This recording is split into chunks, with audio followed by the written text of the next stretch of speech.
Some of the important artworks of Romanticism. First is The Ancient of Days from Europe, a Prophecy Copy B by William Blake in 1794. This masterpiece portrays Urizen, a mythological figure created by the poet in 1793, representing the role of reason and law.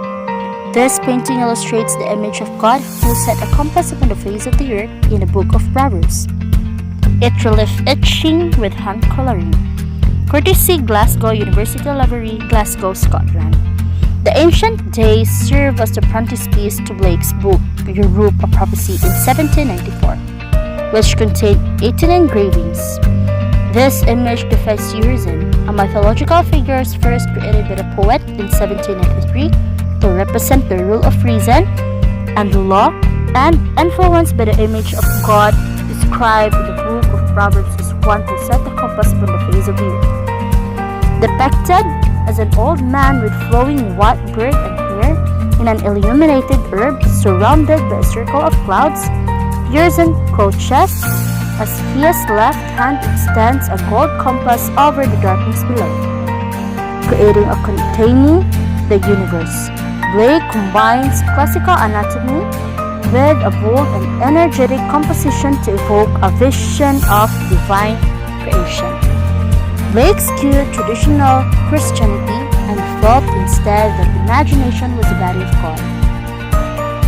His highly original and often mysterious points and image were meant to convey the mystical visions he often experienced.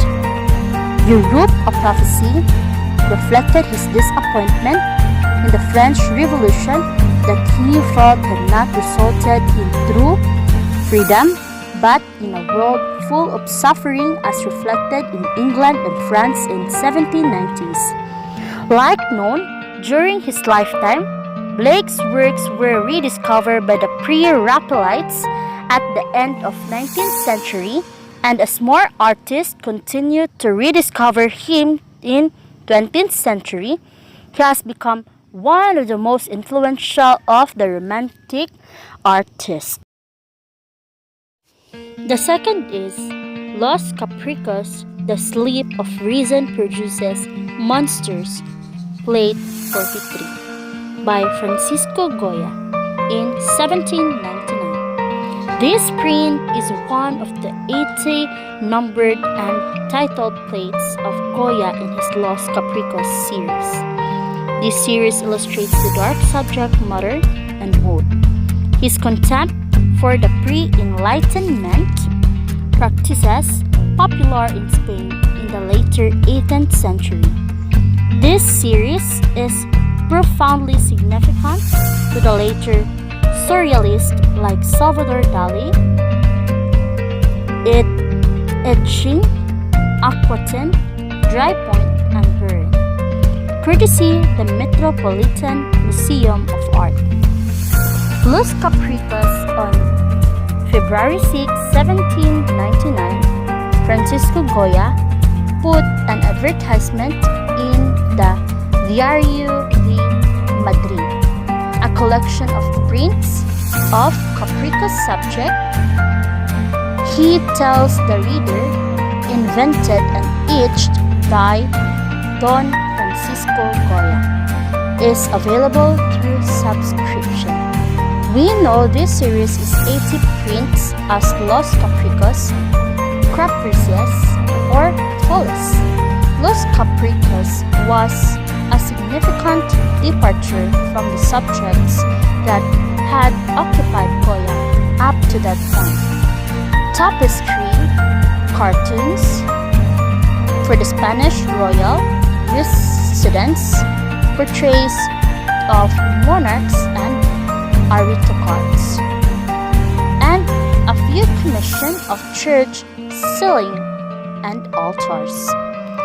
Many of prints in the Capricos series express disdain for the pre-Enlightenment practice still popular in Spain and the end of the 18th century. A powerful clergy arranged marriage, superstitious, and etc. Goya uses the series to critique contemporary Spanish society. As he explained in the advertisement, he chose subjects from the multitude of follies and blunders common in every civil society, as well as from the vulgar prejudices and lies authorized by customs, ignorance or interest, those that he has thought most suitable matter for ridicule. The Capricos was Goya's most biting critic to date, and would eventually be censored. Of the 18 aquatents, number 43, the sleep of reason produces monsters, can easily be seen as Goya's manifesto, and it should be noted that many observers believe he extended it and a self-portrait. The third is Dutch boat in a gale, or the Bridgewater Sea Piece in 1801 with G.M.W. True. This piece is inspired by the Dutch painters but blended with a sort of turbulence, which is one of Turner's trademarks. Oil on canvas, courtesy the National Gallery, London.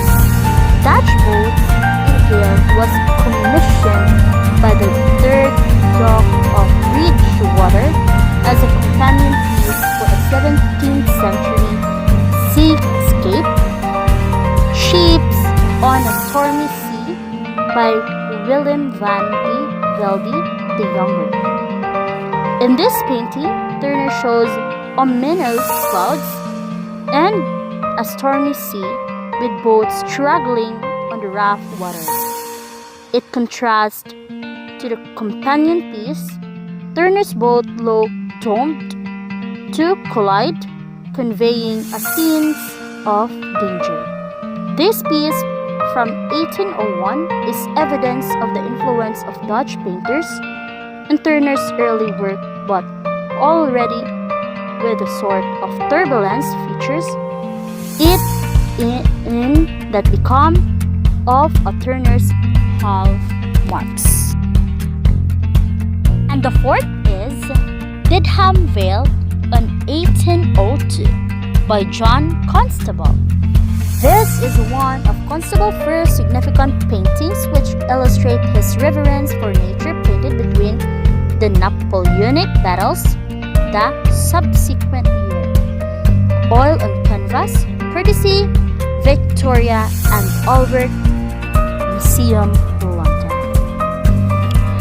This was one of Constable's first major paintings, created when he was 26. Painted in the brief hiatus between the end of the French Revolutionary Wars and the beginning of the Napoleonic Wars the following year. The tranquility of the image belies the wider political turmoil, whilst the techniques that were to serve Constable so well in his later career are not yet fully developed. The painting already demonstrates his commitment to the close observation of nature, and this can be seen in the detailed rendering of trees and skies. The eye is lead across the painting from the foreground along the route of the river to the distant tower of Didham Church, which, although small, forms unclear focal points for the paintings. The three on their side of the canvas form a frame to the central part of the image, presenting the view in the form of a smaller cameo, and further serves to focus the eye on a building that would have been a landmark of Constable childhood. And the last is Liberty Leading of People in 1830 by Eugene Delacroix.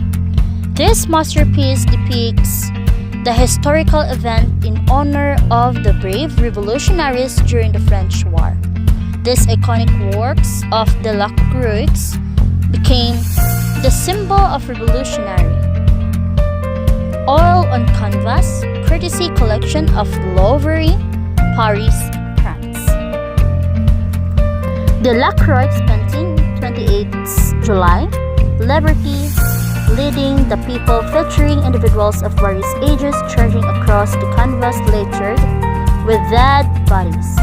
In the center, striding over the hip of corpses, a bare-breasted female figure holds a rifle in her left hand and a French flag in her right as she looks off to one side.